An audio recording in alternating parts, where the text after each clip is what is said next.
안녕하세요. 핀란드에서 새 아이를 키우는 엄마예요. 지난번에 비디오를 끝내면서 이번 편에는 이제 바로 초등학교 얘기를 한번 해봐야 되겠다라고 생각을 했는데 가만히 생각을 해보니 핀란드에서의 여름이 유럽에서 여름은 참 방학도 길고 그렇잖아요.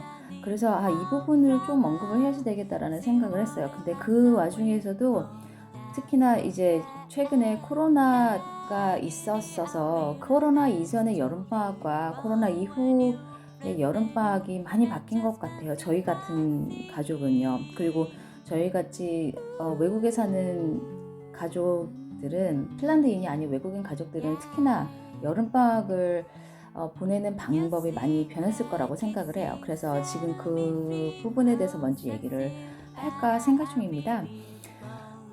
코로나 이전에는 저희 아이들의 아빠가 한국에 지금 살고 있기 때문에 보통 방학을 하자마자 내지는 방학을 하기도 전에 아이들을 한국으로 보냈어요.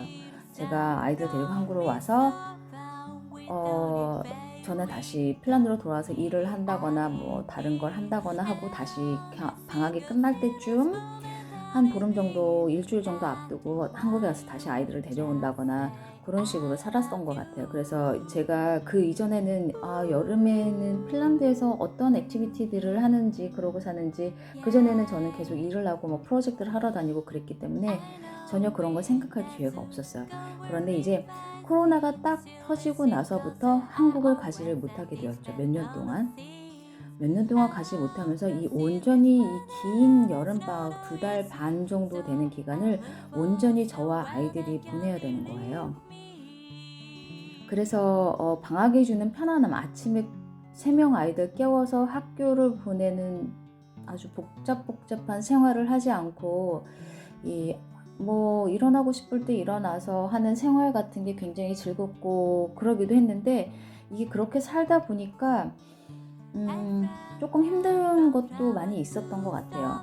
여기는 이제 되게 아이들 삶에서 중요한 것 중에 하나가 취미생활이에요. 이 취미생활도 한번 기회를 만들어서 얘기할 수 있을 정도로 정말 많은데, 이 취미생활들도 학교 방학이 시작을 하면서 모두 멈춥니다. 그러니까 이제 그 취미생활 시작은 학기 시작과 함께 하고 학기가 끝남으로써 취미생활도 끝나요. 그래서 여름방학에는 없고 겨울 브레이크에도 없어요. 그래서 이제 여름 방학이 되면 24시간 온전히 아이들은 자기의 하루를 플랜을 짜고 가족들이 플랜을 짜서 지내야 되는 거예요. 정말로 코로나가 굉장히 심했던 시기에는 여기 핀란드에는 마스크 쓰는 것도 의무가 아니었어요. 어느 정도였냐면 마트에 갈 때 마스크를 쓰는 사람들은 굉장히 연세가 드신 분, 정말로 생명이 위독해질 수 있는 분들 정도 마스크를 썼던 것 같고, 마스크를 쓰는 게 권고였고, 한동안 정말로 강했을 때 버스에 탈 때 마스크를 안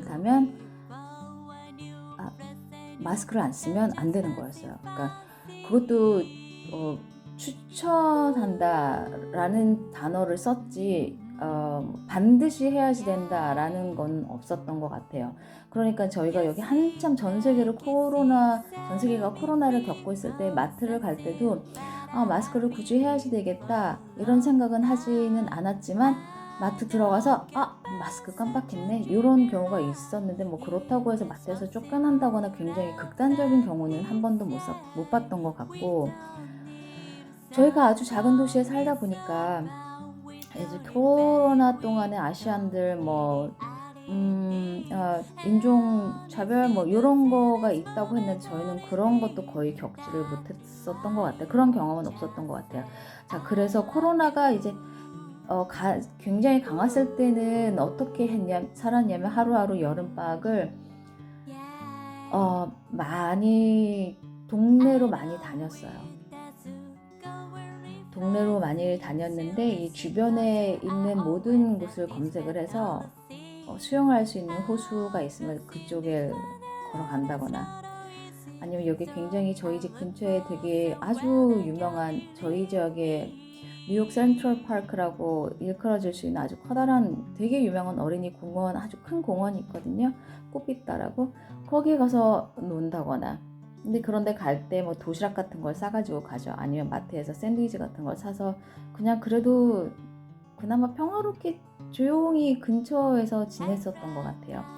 그리고 코로나가 약간은 좀 약해져서 해외여행 같은 그 규제가 조금씩 풀리기 시작했을 때 저희는 여행을 한번 갔다 왔어요. 해외여행을 친구네 가족이랑 한 2주 정도 갔다 왔나? 3개국을 갔었나? 한 2개국을 갔었나? 하여튼 그랬어요.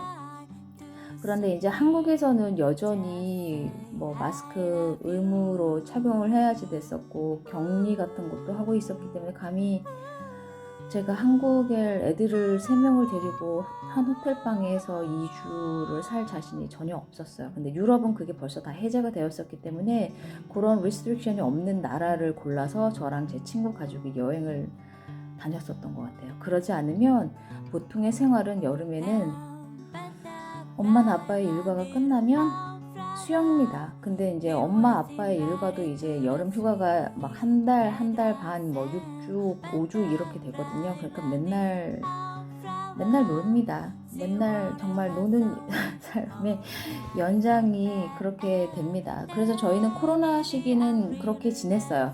매일매일 그냥 집에서 뭐 해먹고 동네 놀이터를 간다거나 수영을 간다거나 친구네 가족이랑 모여서 수영을 간다거나 그런 삶밖에 살 수 없었던 것 같아요. 한국처럼 마스크를 그렇게 열심히 쓰지도 않았지만 왠지 무언가가 이게 정상적이지 않고 뭐 그런 느낌. 그렇다고 해서 딱히 삶이 또 불편하지도 않은 그런 코로나 시기를 보냈던 것 같아요.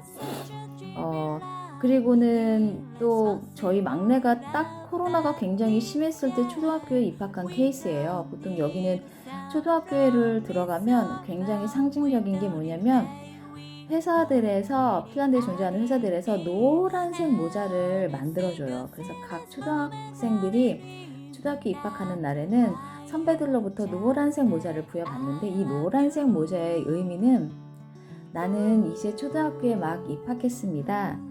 그래서 내가 학교 가는 길을 잘 외우지 못하고 집에 가는 길을 잘 모를 수도 있어요.